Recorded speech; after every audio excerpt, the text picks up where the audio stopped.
Hello and welcome to Eye on Africa on France 24. I'm Mutharika, and here's the top headlines from across the continent. Malawi is gearing up for a massive day of voting tomorrow as the country grapples with a worsening economic crisis. The main presidential contenders are considered to be incumbent leader Lazarus Chakwera and former President Peter Mutharika, who's seeking a return to the top office. Cameroon's former Communications Minister Issa Chiroma Bakary has been named the opposition coalition's choice of candidates as they rally to unseat President Paul Biya, who's been in power for nearly 43 years. And Africa's biggest comic, manga and game celebration returned this weekend for its 13th edition. The Lagos Comic Convention saw enthusiasts flock to the scene. We'll take you through it. Thank you for joining us here on Eye on Africa. We'll be starting this bulletin in Malawi, where 7.2 million registered voters will be heading to the ballot boxes tomorrow for a massive day of voting in 3 elections. That's presidential, parliamentary and local. The presidential vote sees current President Lazarus Chakwera vying for a second term, and former Presidents Peter Mutharika and Joyce Banda are also attempting a political comeback. Now, there's 17 total candidates in the running, and Emily Boyle takes us through the hopefuls. For the 4th time in Malawi's recent history, 2 former presidents are battling it out for the country's top job. Defending his presidency, 70-year-old incumbent Lazarus Chakwera is running for a second term. Chakwera won Malawi's historic rerun of the presidential election in 2020 after months of street protests in his support. We believe this is our date with destiny, and this is the time for the beginning of a new Malawi. Despite his past popularity, the current president has faced increasing criticism as the country struggles through an economic crisis. His challenger is 85-year-old former President Peter Mutharika. The Yale-educated law professor was president from 2014 to 2020 when he lost to his rival Chakwera. Mutharika has campaigned on a return to trusted leadership, but questions remain about his age. If he were to win, he would be 90 years old at the end of his term. Everyone should vote. Take your parents with you so they can vote too. Even if it means carrying them on a motorcycle. If they're feeling sick, give them painkillers so they can vote. Because this is the only way we can redeem this country. But the 2 favourites are not the only former presidents running for office. Joyce Banda has also thrown her hat in the ring. The 75-year-old was Malawi's first female president from 2012 to 2014. Other candidates include the current Vice President Michael Usi, Dalitso Kabambe, former governor of Malawi's central bank, and Atupele Muluzi, son of former President Bekele Muluzi. Around 7.5 million people are expected to vote on Tuesday, in an election that many hope will open a new chapter in Malawi's history. Now, the presidential candidates are pledging to address Malawi's worsening economic hardship, which is the issue defining this election. There's soaring inflation, unaffordable fuel prices, mass unemployment, and a lack of foreign exchange. They're all part of the declining situation for a country that's already one of the poorest on the continent. Our regional correspondent Tom Canetti was there during the campaign trail. More than 70% of Malawians live below the national poverty line.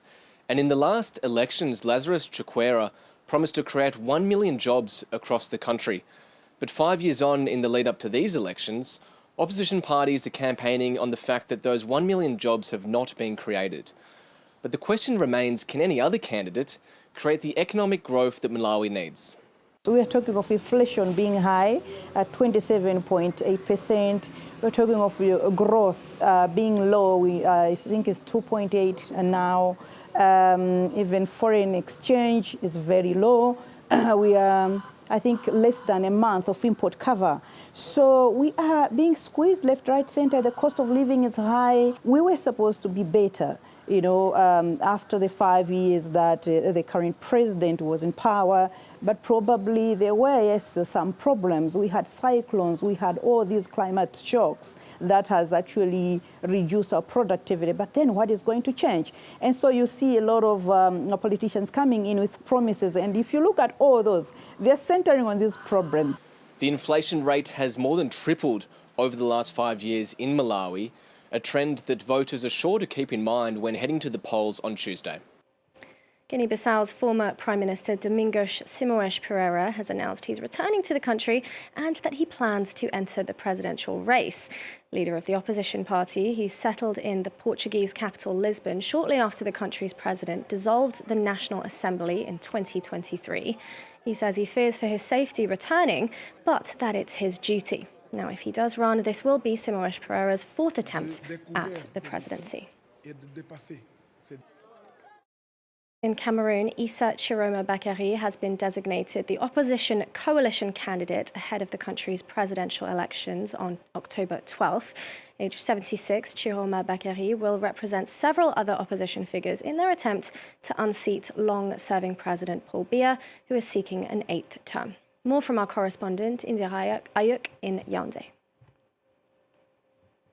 A fraction of the opposition in Cameroon has designated former Minister Issa Chiroma Bakary as their candidate ahead of crucial presidential elections scheduled to take place on the 12th of October this year. The president of the opposition FSNC political party will be joining some other opposition candidates in an attempt to unseat long-serving President Paul Biya, who has been in power since 1982. Issa Chiroma Bakary, it should be noted, has served the current regime in several capacities for close to 30 years. He was once the Minister of Communication, the Minister of Transport, and most recently the Minister of Employment and Vocational Training before retiring almost 2 months ago.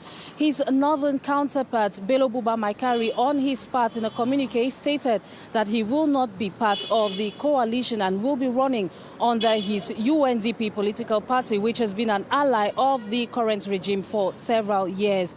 Bello Buba Maikari also served as minister for several years. Now, the opposition, or a large part of the opposition in Cameroon, have expressed their disapproval over picking Issa Chiroma Bakary as a candidate ahead of the crucial elections.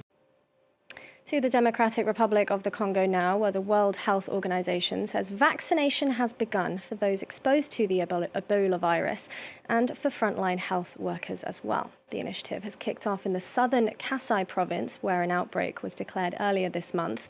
An initial 400 doses have been dispatched from the country's 2,000-dose stockpile, and the rest are to be delivered in the coming days. International coordination efforts have approved 45,000 additional vaccines to be shipped as part of the response.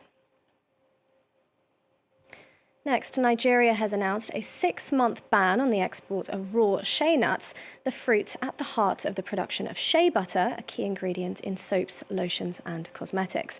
Now, the move is aimed at boosting local butter production, as Nigeria is at the bottom of the supply chain, despite contributing about 40% of global shea crop. But the sudden policy has sent shockwaves through rural communities whose livelihoods depend on nut sales. Olivia Bizo brings us the details. In these farmlands of Aliwa village, about 300 kilometres north of Lagos, Adija collects shea nuts she once sold abroad. But now, with a 6-month export ban, the 45-year-old farmer says she can no longer make ends meet. It feels like they want us to be crushed. This is the money I use in meeting my children's needs. Now I'm in debt.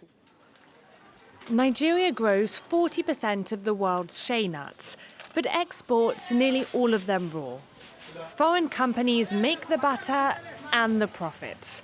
The government says the ban will keep nuts at home, boost local factories, and create jobs in a €6 billion industry. Traders are already seeing prices collapse, and many say the sudden ban left them no time to sell stock. Since they knew we could no longer sell shea nuts to companies exporting abroad, they should have informed us in advance. At the very least, given us 2 months to clear our stock before making the ban effective. But while vendors count their losses, processors see opportunity. We're happy with the ban on the exportation of shea nuts, because now there'll be enough shea nuts for us to manufacture shea butter in Nigeria. We'll be able to refine more shea butter here. We'll be able to produce, and our workers will have work to do. We know that Nigeria has the best shea butter, so we'll be able to produce more Nigerian-made shea butter for the rest of the world to buy from us. Economists warn, though, that without stronger demand at home, farmers may abandon the crop, threatening the very industry Nigeria hopes to grow. This weekend saw the return of the Lagos Comic Convention. In other words, Africa's biggest celebration of comic, animation, geek and game culture. Lagos Comic Con has grown to become a haven for those with a love of the comic sphere. And now in its 13th year, hundreds flocked to Nigeria's cultural hub to enjoy the event. Many cosplayers even spent months preparing their costumes to bring their favourite characters to life. Let's take a recap now of how it went.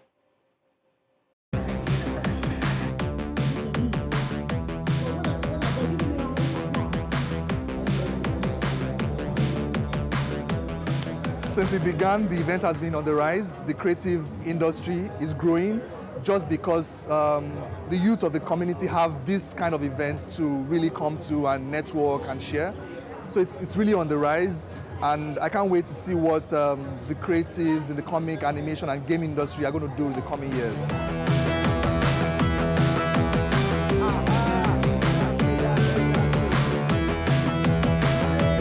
This is probably the only event that I can attend that I'll see a lot of people dressing up as like comic characters, game characters, anime characters. It's just a fun experience. Meet new people that are also into comics. I make a lot of friends usually at Comic Con.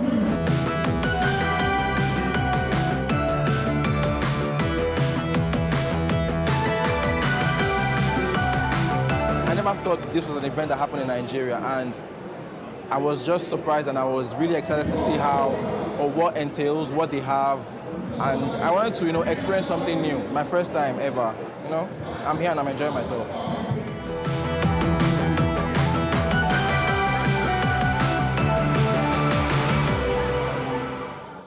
And finally, staying in Nigeria, you may have seen this weekend that Nigerian chef Hilda Bassi tried to cook the world's largest pot of jollof rice.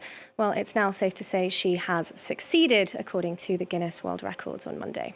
Weighing up at a whopping 8,780 kilos.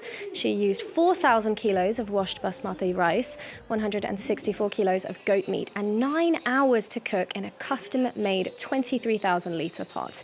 She said she was aiming to win the jollof wars for Nigeria, as it's a staple dish with much debate over who makes it the best.